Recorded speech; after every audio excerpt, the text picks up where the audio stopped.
Hello guys and welcome back to Weekning, and today we are reviewing the Volkswagen Virtus GT-Line with us. And I know it's a very rare car on road because it has recently launched and it's a Volkswagen. So without any further time, let's see what all this car has got in the market.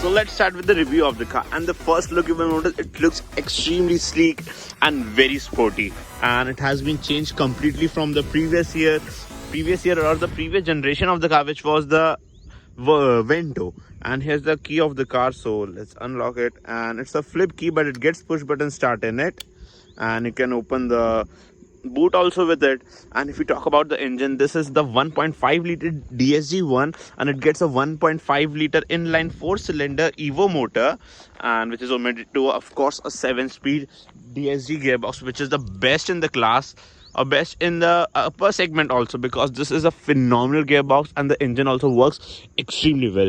And this engine also gets a very nice feature, which is the active cylinder deactivation. It's an inline 4 motor, so when you drive it serially and on a constant speed or cruise around, so 2 of the cylinders deactivate and the car runs on just 2 cylinders, which saves a lot of fuel. But driving this car, you won't be driving it like in the cruise, because it is extremely good in handling as well as performance. And the company claims a mileage of nearly 18 to 19 km per liter, but it hardly gives mileage around 9 to 10 km per liter only.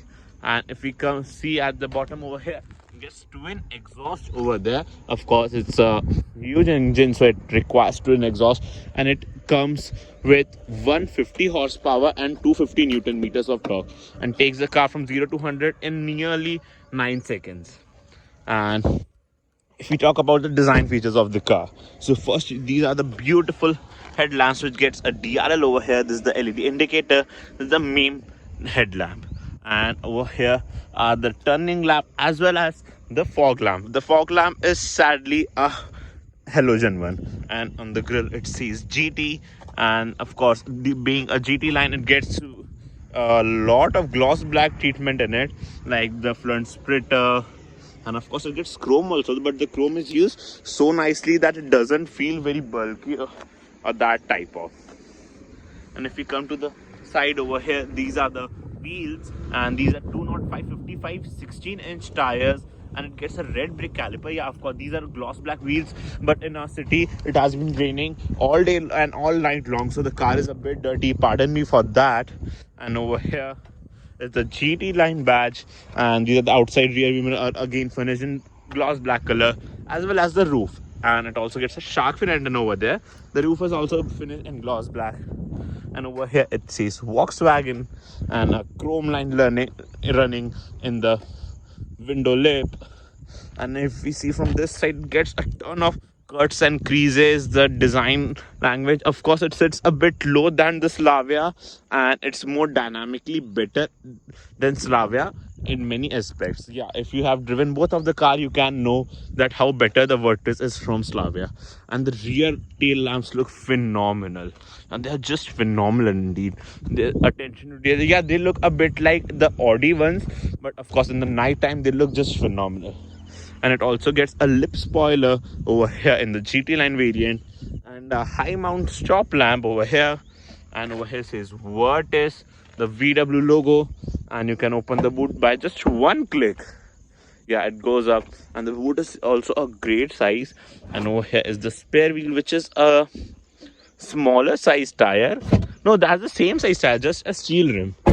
And over here says GT, which is the variant name. Again, it gets chrome on the bottom over there with some reflectors.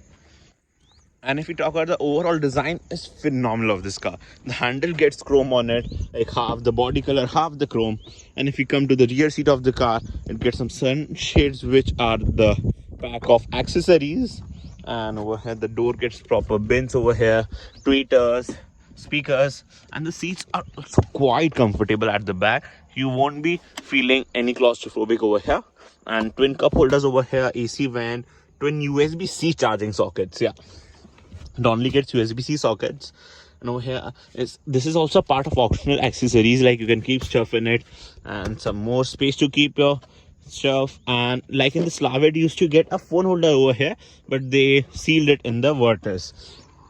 Like, of course, Skoda stand for some simply clever, so it gets some of the better features than Lavalier. Not better features, some of the clever features with the Virtus misses out.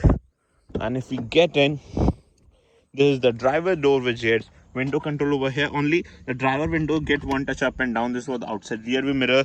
This is to lock and unlock the car.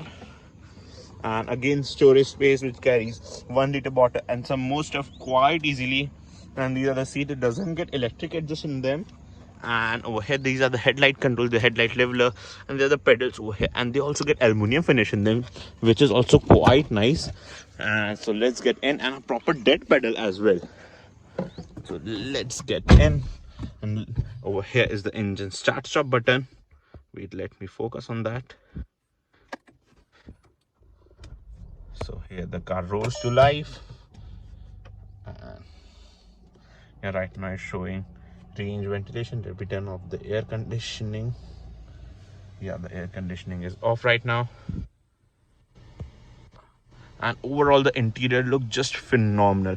Like you can see the color scheme over here, it gets red and black in it, and again some of more silver, you can say, not chrome, silver running all around. So the interior is just phenomenal. But it's a fingerprint magnet. Like there's a hazard light switch over here, there's the beautiful screen over here which gets a turn off feature. First you get wireless Apple CarPlay and Android Auto in it, so that's quite nice. And the sound quality is also just phenomenal of this car. Like it's a turn off speaker in them, and you can get back, and of course navigation. Over here it's showing fuel consumption right now, which is giving 14.4 kilometer, which is quite nice. Like right now we are coming in like very slow speed and all.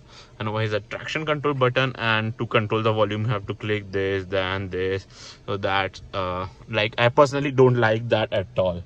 And over here is the digital instrument cluster, which is again a phenomenal thing over here. So right now it's showing the speedometer, so by pressing this button you can change the view.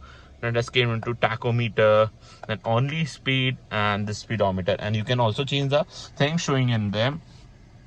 Like right now it's showing no device connected, because I guess it is in the song one. So you can change audio, telephone, speed, glow, display, and a lot of them. Let's be in audio for the moment. And on the right side is the fuel meter, on the left side the temperature meter, and with the odometer over there, range and everything over there. And the steering wheel of the car over here, the control for the cruise control, and this is for the volume control, and these are for the instrument cluster control, and this is for the track front and back. And these are the wiper controls over here. It doesn't get automatic wipers, of course you won't expect in this price range. And over here are the headlamp controls. And yeah, we have got the horn change of the car, because the horn which come from company is very meek and extremely bad. And the steering also feels quite nice to hold. This logo is embossed inside the steering, so it feels quite nice and futuristic, yeah, a bit. And over here are the pedal shifters of the car. Of course it gets paddle shifter for this beautiful gear box over here. So this is the gearbox. Let me show you the reverse parking camera. Yeah, right now. So this is the reverse parking camera. It doesn't get adaptive guidelines, and the view is also quite small, so not that great camera as such. And if we come over here, these are the air conditioning controls, and over here is a wireless charging pad along with twin USB-C sockets. And over here is a card holder which has a card in it right now, and an engine start stop button which also looks quite nice. As for the automatic start stop system, this is the ventilated seats function, and a 12-volt charging socket with twin cup holders over here, and some more space over here under the front armrest. And if we talk about the glove box of the car, that's huge in size. Yeah, that's a huge glove box, and it's quite practical indeed inside the cabin. And on the top over here we get control for the light, as well as a small sunroof over here. We can say small, adequate sunroof over here.